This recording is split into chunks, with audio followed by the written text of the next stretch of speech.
कर दिचवो रानी, तुर चंदा जैसे चेहरा पागल कर दिचवो, तुर चंदा जैसे चेहरा पागल कर दिचवो।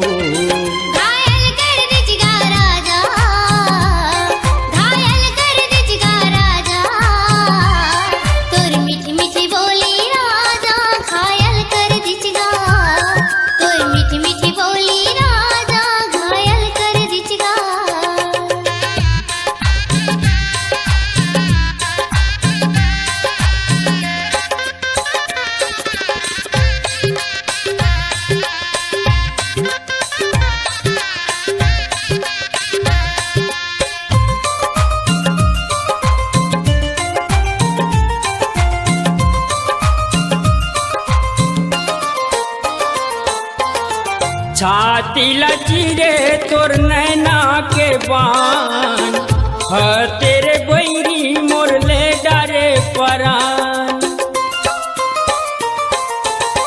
तोला सपनाया मैं हरा जाया घरा, कत का बेर होगी हमर मन के मुलाकात। पागल कर दिचवो रानी, पागल कर दिचवो रानी, चंदा जैसे चेहरा पागल कर दिचवो, तुर चंदा जैसे चेहरा पागल कर दिचवो।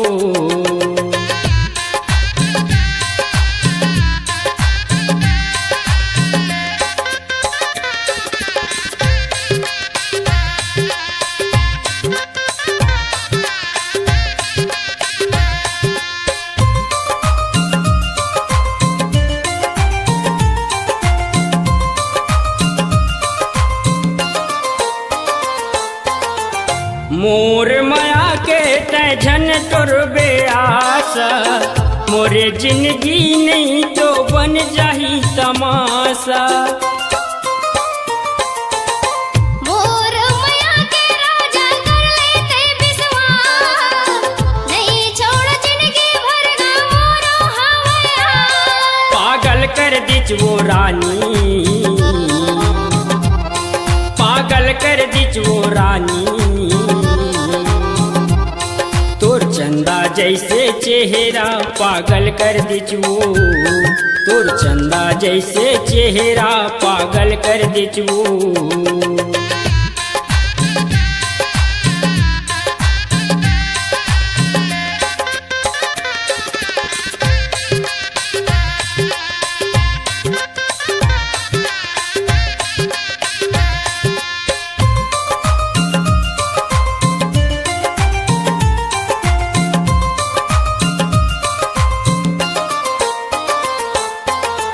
तोरे से तिरानी दाई दादा त्यागे, मैं हर रानी मोरे जातला बिगाड़े। तोरे से तिराना मैं गिरिया खा के आए हाँ, घर छोड़ मैं हाँ दाई दादा भुलाए हाँ। पागल कर दिचवो रानी, पागल कर दिचवो बही, चंदा जैसे चेहरा पागल कर दिचवो, तुर चंदा जैसे चेहरा पागल कर दिचवो। घायल कर दिचगा राजा, घायल कर दिचगा राजा, तोर मीठी मीठी बोली राजा घायल कर दिचगा, तोर मीठी मीठी बोली राजा घायल कर दिचगा। पागल कर दिचवो